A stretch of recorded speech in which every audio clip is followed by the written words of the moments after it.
great hairstyle you've now got. I've had short back and sides since year 8. Excellent stuff. So, But, so Tommy, it's so great to see you. You've been incarcerated in this horrible place since October. Can you tell me, first of all, how are you? How are you feeling, boss? I feel good. Unfortunately, in a country that doesn't believe in free speech, being a citizen journalist, this place is an occupational hazard. It's ridiculous. 16 years ago, when I first started speaking out against Islamic rape gangs that were plaguing this country, from that point on, I faced relentless attacks from the British state, wielding lawfare as a weapon in order to silence me.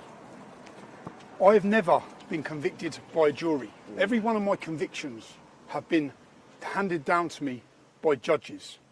The lucky thing with this, everyone got to see the film.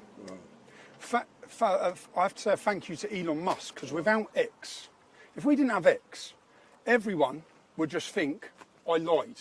No one would have got any other narrative. Fortunately, I think, 167 million people saw the truth.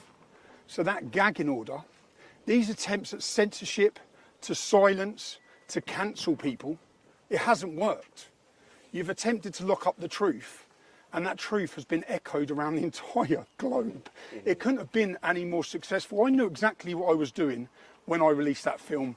I knew I'd end up in there, and I also knew that it'd give them every opportunity to pull every trick they wanted to, from messing with visits, to messing with phone calls, to messing with food.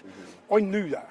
But I made the decision to release that film because the British public deserved to see the truth. For too long, since the start of my activism in 2009, police raids, court cases, I actually thought when I walked out of it this time, it would be the first time since 2009 that I haven't been awaiting trial or prison. And bang, I'm awaiting trial and prison on multiple cases again now. But I've watched from the start of my activism, first of all I saw Geert Wilders. Geert Wilders was targeted with hate speech laws and prosecutions. I've looked in America. This is the playbook that's played out across the entire globe. If we look in America, look what they've done to Steve Bannon. Look what they've done to Alex Jones, £1 billion. Donald Trump would face the rest of his life in prison if he did not win that election. Look now recently with Marie Le Pen. They've stopped her standing. Look at Katie Hopkins in our country. They took her home. They took her family home.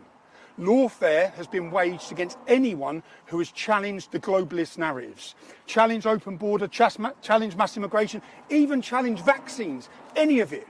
They come at you from every angle. That's what I've experienced, but fortunately, if Elon Musk did not purchase X, I don't think that people understand the importance of it. If he didn't, you'd have been lied to about this entire case.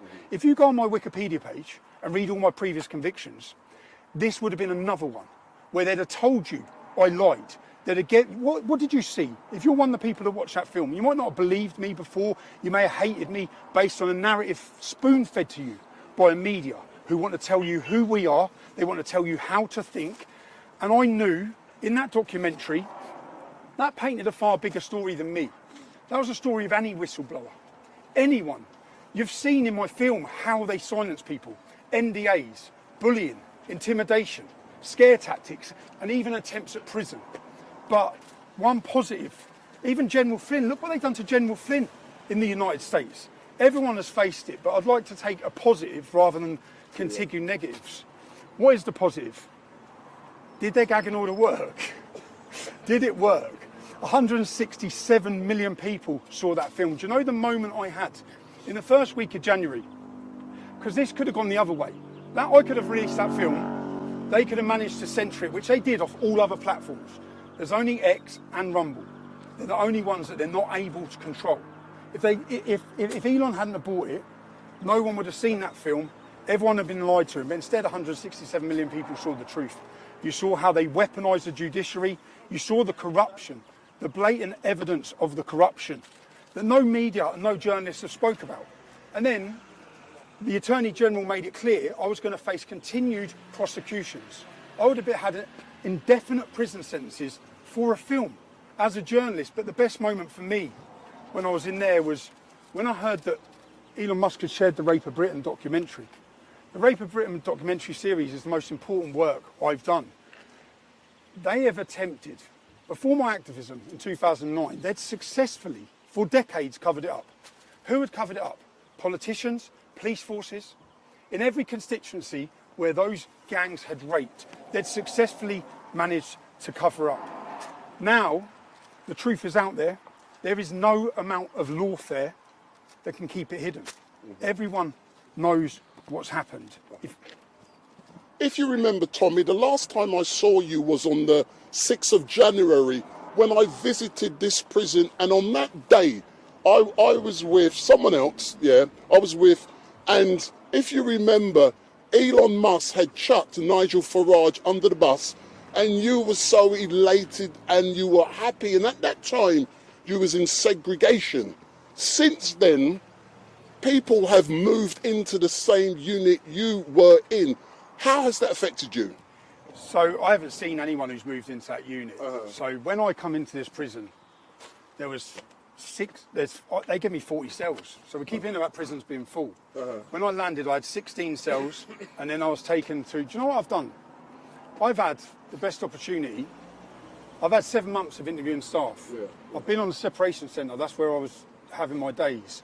When you come and visited me, it was the first week of January, right? That's correct. I was elated because I knew that this had been successful, that the public had seen the truth, that they could be lied to no more, that more people around the entire world were talking about the rape of a generation of our daughters, which has been facilitated and accommodated by our government. So, yeah, I'm just... On the 5th of June, you will be appearing in Westminster Magistrates Court charged with an offence. And what do you have to say to all of those people who will be coming down on the day to support you? You saw how they politicised the courts and the judiciary against me, but what you saw last summer was Keir Starmer, and it's now been proven as lies. When the riots started, Keir Starmer came out and said it was the far right, it was the English Defence League. That's what the police and the government had said. Now we now know, it's proven, there was no far right, there was no English Defence League. The English Defence League ended a decade before it. But what the bigger picture is that the mainstream media act as a weapon of our state.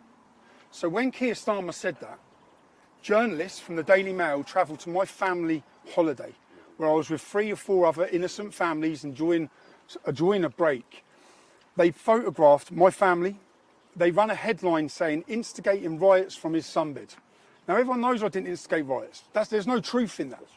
But as the government was spreading one lie, the media stepped in to push that lie to the whole world. 10 million views that had. When that article went out, they photographed my children.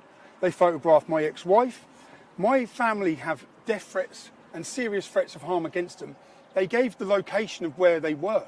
That's not journalism. It's harassment, it's persecution, and they put a target on my family's back. And at that time, when they were blaming the far right, everyone saw how the courts were weaponised over a 48-hour period, where angry British citizens, justified anger, because £15 billion has been spent housing men who have invaded this nation. Many of them have left those hotels to rape, commit terrorism, sexually assault women. So the public are angry, the public are frustrated at what's happening in their country. They weaponised the courts. They locked up grandmas, granddads, mothers. These buildings are full of violent criminals. Lucy Connolly's not a violent criminal. Lucy Connolly made a statement. She was angry. She deleted it and apologised. She got 3 years. If you watched my film, you saw Antifa extremists come to my family's home, threaten to murder them. They don't get arrested. They politicised the courts. They politicised the judiciary. That was to scare you, to scare the public into it, and to intimidate them into silence. That was the purpose. That was their goal. That's what their goal was. Have they been successful in doing that? I want to talk about the United Kingdom on the 13th of September. I've come out of here. There is a war being waged on Britain, and it's being waged by our leaders, and it's a war against free speech. Our weapon is free speech. They can't allow it, because if everyone can exercise their free speech, if we have platforms for free speech, we can highlight their abuses, we can highlight their corruption. On the 13th of September, we started organising United Kingdom rallies. I think the last one had over 100,000 people. We want to hold a free speech festival in London as a show of defiance. And at this free speech festival, it's going to be United Kingdom /MAGA/MEGA. United Kingdom, because people, and I'm sorry in Scotland, I'm sorry Wales, I'm sorry Northern Ireland, it's going to be in our capital city again. It has to be. People coming from every corner of the globe, speakers from Australia, from Canada, from America, from Denmark, from Germany, from Holland, from Poland. We're not just uniting the kingdom, we're uniting the world. And London is going to be the centre for it. It's going to be a festival of free speech. It's going to be a day of celebration to celebrate our weapon and to celebrate what they hate most, which is free speech. So if I can do 7 months in there for free speech, you can do a day in London, 13th of September. Book your travel, book your hotel, bring your families, bring your smiles, bring your flags. If anyone who's been to the last ones, they're amazing days out. They're brilliant. So get yourself there. That's my message, is that. And my final question, And Tom, those journalists, where you on those journalists? That's right. They come, they follow my family, they put a target on their back, they dox their location. So then I challenged them. I just couldn't. All my tweets are there. I said, I'm going to come and find you and I'm going to question you. Yeah, I'm going to come. I said, I'm going to come knock on your door. They wouldn't answer the phone. I'm going to come and knock on your door. So if you look, if you've followed my story in the last 18 months, just in the last 18 months, in the last 18 months, I went into London to attend an anti-Semitism rally and I was targeted by the police as a journalist. I was violently attacked. I was pepper sprayed at point blank range. Then I was arrested. I was charged. For 6 months, I was banned from my capital city. It cost £40,000. We won the case. The judge found that everything they'd done was unlawful. No one gets punished on their side. I had 6 months not allowed into my capital city. I didn't get the £40,000 back. We didn't get any of the money back. We had that. Now, I've just had an 18-month prison sentence for making a documentary as a journalist. 18 months in prison. Counter-terrorism. Counter-terrorism detained me the day after a £100,000 celebration. I was detained under counter-terrorism legislation where they told me, we don't suspect you of any crime. We know you're not a terrorist, but we want access to your mobile phone. I refused to give them access to my mobile phone because as a journalist, where I believe in free press and a free country and free speech, I don't believe the state have the right to intrude on who my source of information are. So I was charged and prosecuted with counter-terrorism. Now, the reason that I have such a target on my back all comes back to the rape gang scandal. Who's the head of counter-terrorism? I think his name's Jukes. He was the same police officer who was in charge of the Rotherham scandal from 2006 to 2010. He was in charge of allowing Muslim men to rape their way through that town. Raping all those girls. He's got dirty hands. So now he's in charge of counter-terrorism. So counter-terrorism legislation is used to prosecute me. I'm back on trial on the 13th of October facing prison for not giving them access to my phone. And now, on the 5th of June, I have to go to court, which they come in last week, the Metropolitan Police Force again, because I said I'm going to question some Daily Mail journalists. The Daily Mail journalists that lied saying I instigated riots, that gave the location of my family and showed the images of my family. For daring to say I want to question you, I now face a 10-year prison sentence for that.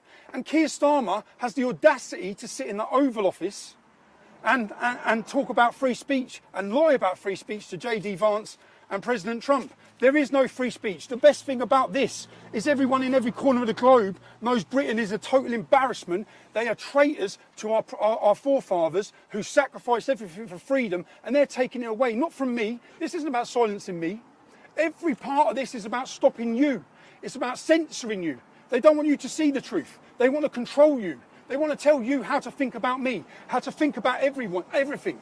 And what we saw with the United Kingdom rally, as people amassed in their 100,000, and what you've seen with the recent election, is the public are awake. And the mass awakening has happened. It continues to happen. The more they target us, and to the establishment or the people making these decisions with these court cases, it's stressful, but you've given me another opportunity. When you come for me for this film, it had 200,000 views. It's now on 167 million. You're going to awaken more people because all I'm going to do is piece together what you've done, your lies, the attacks that the media have done, and the public are going to see it. So even if you send me to jail again, you don't control every social media anymore. You no longer have the monopoly. You used to attack us like this and no one would be able to see the truth. No one would be able to watch these videos. Instead, now people are going to be able to see it, people can watch it. Again, I'm looking forward to September the 13th. I'm looking forward to getting back to my family. They know, I said, like, they know what locking someone up. I spent the entirety of that sentence on solitary confinement. against the advice of the medical teams in that prison, against the advice of independent medical teams that come in, against all of it. Do you know who's not on solitary confinement? Axel Rudakabana. Not spent one day on solitary confinement. Salman Abdi's brother. Do you know when that attack happened in Frankland? There were 7 of them. Anjem Chowdhury was one of them, Salman Abdi, and 5 other jihadists. 3 officers. They chased the woman around the pool table, stabbing her, while shouting Allah Akbar. They then got moved from Frankland and put in here. They have the run. If you could see what's going on inside these prisons, it's terrifying. They control every prison in the country. The government don't know what to do. Do you know, I said thank yous. I thanked Elon Musk. I want to make sure there's so many people I need to personally thank. I want to thank the Petersons. I want to thank Tammy, who travelled to this jail but wasn't allowed in at the same time that they were cancelling all my visits. I've got so many personal thank yous to give out. I'll miss people and I'll forget people. Ezra Levant, I'm going to go see him now. Yeah. Ezra has continuously had my back. I think everyone needs a friend like Ezra from Rebel Media. He's continually helped me. He's helped my family and been in contact. Do you know they cut any contact with Ezra? I wasn't allowed any contact with him in there because they probably knew that he was the one man that could have helped. And I believe I'd have been out of jail if I'd have had direct contact with Ezra Levant. How were you treated by the staff? Because I'm just going to say one more thing now and I want to get off. I just want to get back to my I have to ask you about the new website that's launched today. FightTheMail.com. Is that launched? I don't know. So I'm going to court. Do you know what? As you asked me on that, hold that for a sec. This is what they just handed me, yeah? Let me show you what they just handed me. But the thing is, everyone can see this now. You can see it, yeah? This is, so they come in and give me more charges. This is just insane, yeah? So for those of you who are watching, please go on Google and type in FightTheMail.com. It is a new website that comes live today, and it is there to help and support Tommy in his fight for justice. So go on that website, click on it as soon as Tommy finishes, and... Right. This is the charges they've given me for putting me in there. £89,501. There's a £50,000 here, and then there's a list. These are what they're 375. It's just these are the bills, 1,000, because I have to pay all of their legal costs. All of their legal costs, 5,000. There's a 20,000. Do you know what it amounts to? It's fucking funny. £300,000. So there you go. So you're back in court. You're back in court. We're hitting you for £300,000 to send you to jail for a documentary that showed the British public the truth. I'll just end it on this. I have 0 regrets. I'll do it all again tomorrow. I have absolutely 0 regrets because I believe the British public deserve to see the truth.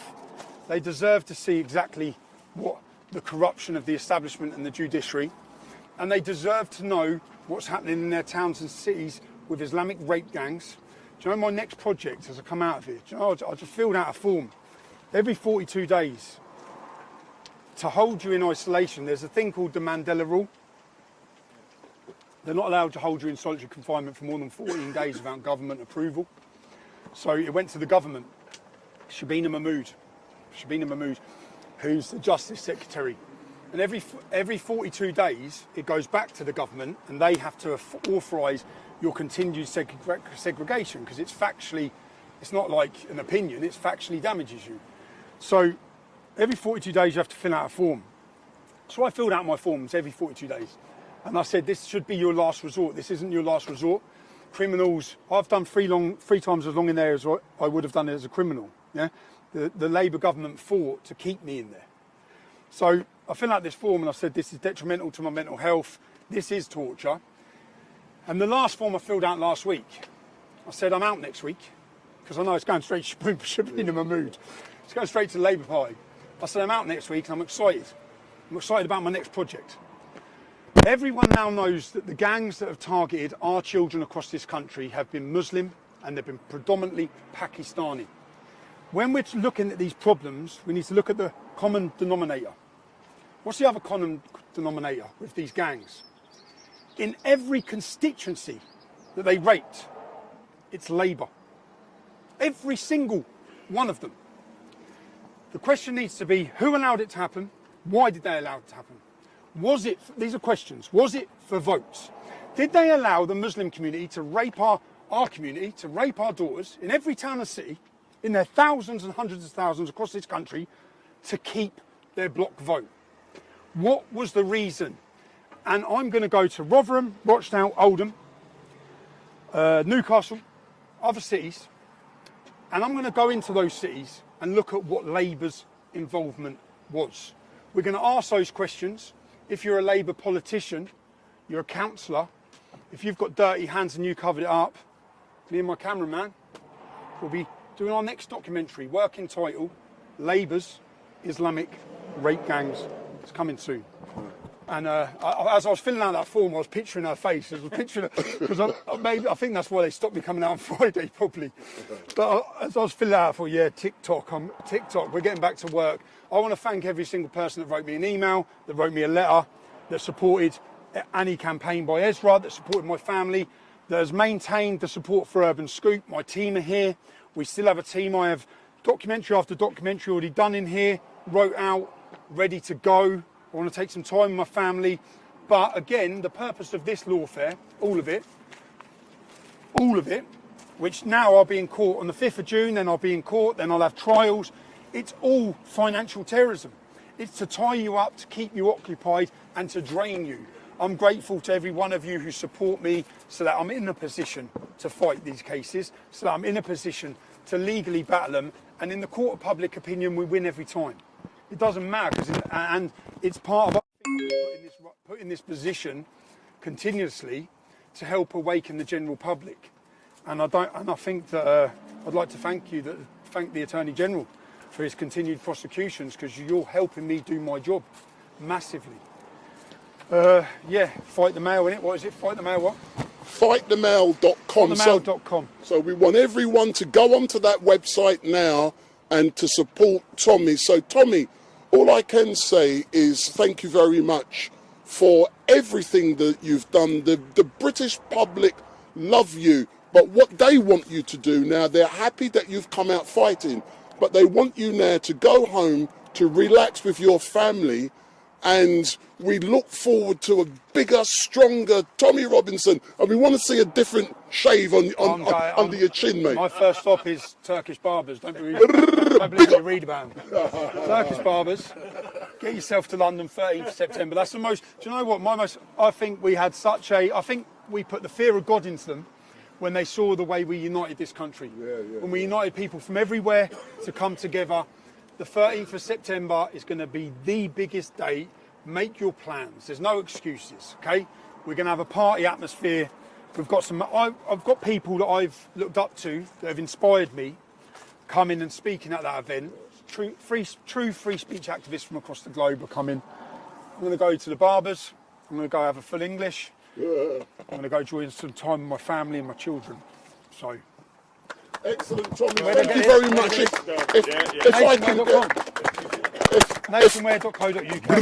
If I can get the microphone, sir, all I can say is thank you very much, and we look forward to engaging with you, sir. Thank you again. Yeah, just a thank you to everyone. You know, if the people who emailed me, do you know the moments I had in there? Just reading some of their stories, their letters, their birthday cards. I think I got over 20,000 birthday cards, and I sat there smiling, knowing that what they've tried to do hasn't worked. It's had the opposite effect. But I heard you were bringing out about 10 big bags of mail today. 25. Oh my God. 25, and I read every one of them, and it was beautiful for me to read. So thank you. If you took the time to email me, write a letter, support me, I'm incredibly grateful. Do you know my son played over the phone? So you know when people were speaking out, some influential people across the world, he was playing me their recordings. It was beautiful. It was great. Excellent stuff. Thank you very much, sir.